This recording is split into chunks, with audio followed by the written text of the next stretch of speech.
America में 11 सितंबर 2001 के दिन की शुरुआत एक आम दिन जैसी ही हुई।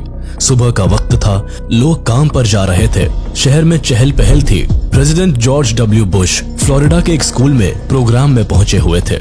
लेकिन अजीब घटनाओं का सिलसिला तब शुरू हुआ जब करीब 8:46 AM पर अमेरिकन एयरलाइंस का एक प्लेन वर्ल्ड ट्रेड सेंटर के नॉर्थ टावर में क्रैश कर गया।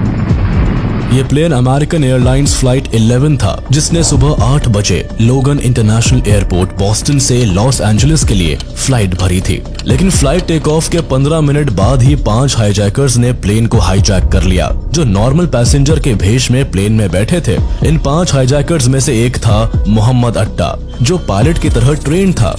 इजिप्ट की नागरिकता रखने वाला यह आतंकी 33 साल का था और अपने साथियों के साथ प्लेन के कॉकपिट में घुसकर इसने पायलट को पायलट से प्लेन का कंट्रोल ले लिया था। आगे इसने प्लेन को वर्ल्ड ट्रेड सेंटर की तरफ घुमा दिया और लोगों की आंखों के सामने प्लेन को वर्ल्ड ट्रेड सेंटर से टकरा दिया। नॉर्थ टावर में भयानक आग लग गई, चारों तरफ भयंकर स्मोक फैल गया। इस दौरान अमेरिका के president George Bush elementary school की क्लास में स्टूडेंट से बातचीत शुरू करने वाले थे, लेकिन तभी व्हाइट हाउस के चीफ स्टाफ एंड्रू हिल कार्ड ने जॉर्ज बुश को आकर बताया कि एक छोटा इंजन प्रॉप प्लेन अभी वर्ल्ड ट्रेड सेंटर के नॉर्थ टावर से टकरा गया है। बुश इस खबर को सुनकर भी चुपचाप बच्चों के साथ बैठे रहे, क्योंकि उन्हें लगा कि एक एक्सीडेंट है और शायद पायलट को हार्ट अटैक आ गया होगा। इसीलिए प्रेसिडेंट ने क्लास को कंटिन्यू रखा।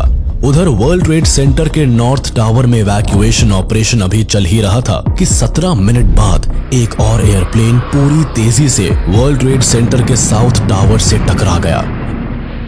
ये प्लेन यूनाइटेड एयरलाइंस फ्लाइट 175 था, जिसने सुबह 8:14 पर टेक ऑफ किया था। लेकिन टेक ऑफ के 28 मिनट बाद ही इसे 5 हाईजैकर्स द्वारा हाईजैक कर लिया गया था। फिर से इन हाईजैकर्स ने पायलट और को पायलट को मार डाला और एयरप्लेन का कंट्रोल लेकर उसे वर्ल्ड ट्रेड सेंटर के साउथ टावर में क्रैश कर दिया। इस दूसरे क्रैश की जानकारी एंड्रू हिल कार्ड ने जल्द ही प्रेसिडेंट जॉर्ज बुश को दी, जो उस वक्त भी क्लास में स्टूडेंट्स के साथ रीडिंग एक्सरसाइज कर रहे थे। एंड्रू ने धीरे से प्रेसिडेंट के कान में फुसफुसाया कि a second plane hit the second tower, America is under attack. लेकिन प्रेसिडेंट शांत रहे। लगभग 5 से 7 मिनट तक वो क्लास में ही बैठे रहे और रीडिंग एक्सरसाइज को कंटिन्यू रखा। दूसरी तरफ इन्हीं 7 मिनट्स में अमेरिका के लिए बहुत कुछ बदल गया। लोग अभी पहले ही क्रैश से नहीं उभरे थे कि दूसरे क्रैश से लोगों में हड़कंप मच गया। कई लोग मारे गए, लोगों में डर और अफरा तफरी का माहौल फैल गया। इन 7 मिनट में पूरी दुनिया को पता चल गया कि अमेरिका की सबसे ऊंची बिल्डिंग वर्ल्ड ट्रेड सेंटर में 2 प्लेन क्रैश हो चुके है। इसी बीच एक और बड़ी खबर आ गई कि 2 और एयरप्लेन को हाईजैक किया जा चुका है। एक थी अमेरिकन एयरलाइंस की फ्लाइट 77 और दूसरी यूनाइटेड एयरलाइंस की फ्लाइट 93।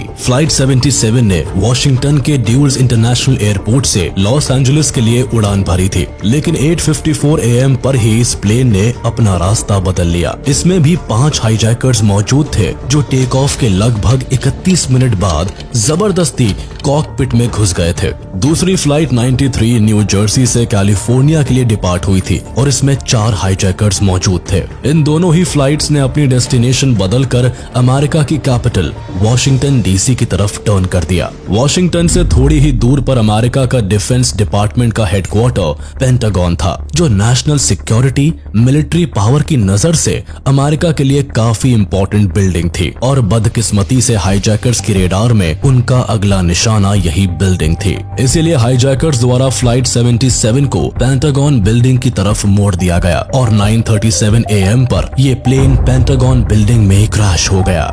ये अमेरिका पर आतंक का तीसरा घातक वार था, जिससे साफ था कि ये सब कुछ एक बड़ी आतंकी साजिश का नतीजा है। इसीलिए USA के सभी एयरपोर्ट्स को शट डाउन कर दिया गया। जो एयरलाइन उड़ान भर चुकी थी, उन्हें नियरेस्ट एयरपोर्ट्स पर लैंड करने के ऑर्डर्स दिए गए। एक तरफ जहां प्रशासन और रेस्क्यू फोर्स हालात को काबू करने की कोशिश में थे, वहीं अमेरिका के लिए हालत बद से बदतर तब हो गए जब 9:59 AM पर वर्ल्ड ट्रेड सेंटर के साउथ टावर में लगी भयानक आग के चलते पूरी की पूरी बिल्डिंग कोलैप्स कर गई। अमेरिका के लोग इस पूरी तबाही को अपने सामने घटता हुआ देख रहे थे। चारों तरफ अफरा तफरी, मौत और धुएं का बादल छाया था।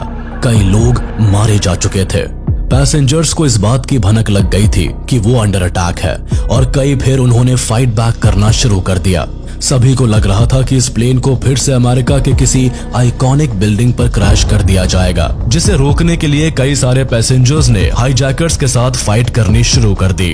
FBI के अनुसार लगभग फ्लाइट 93 से 37 एयरफोन्स कॉल किए गए थे, जो कि सीट्स के पीछे लगे थे। उधर प्रशासन में बैठे लोगों के जहन में भी हाईजैक हुए 4th प्लेन का डर सताने लगा। हमलावरों का अगला निशाना कौन सी बिल्डिंग होगी, इस सवाल ने सबको परेशान कर दिया। लेकिन हाईजैकर्स अमेरिका की इंपॉर्टेंट और आइकॉनिक बिल्डिंग को निशाना बना रहे थे, इसीलिए यह अंदेशा लगाया गया कि उनका अगला टारगेट व्हाइट हाउस या फिर यूनाइटेड स्टेट्स कैपिटल हो सकता है। व्हाइट हाउस यूएस प्रेसिडेंट का रेजिडेंस था, वही United states capital US federal government की लेजिस्लेटिव सीट थी, यानी एक तरह से यूएस का पार्लियामेंट था। ऐसे में इन पर अटैक होना एक सुपर पावर की जड़ों को हिला देने जैसा था, मगर ऐसा होता नहीं है। दरअसल एयरप्लेन में बैठे यात्रियों द्वारा छेड़ी गई बगावत और हिम्मत का असर ये हुआ कि प्लेन अपने टारगेट पर पहुंचने से पहले ही पेंसिल्वेनिया के खेतों में क्रैश कर गया। प्लेन में बैठे बहादुर यात्री तो मारे गए, लेकिन एक और बड़ा हादसा टल गया और कई लोगों की जानें बच गई। फिर 10:28 AM पर वर्ल्ड ट्रेड सेंटर का नॉर्थ टावर भी आग में जलते हुए मिट्टी में मिल गया। एक बड़े धुएं के गुब्बार ने न्यूयॉर्क सिटी के आसमान को घेर लिया। अंदर फंसे ज्यादातर लोग मारे गए और 9/11 की एक खौफनाक सुबह मौत का वो दिन बन गया जब एक ही झटके में अमेरिका ने अपने लगभग 3000 लोगों को खो दिया और 6000 लोग इंजर्ड हो गए।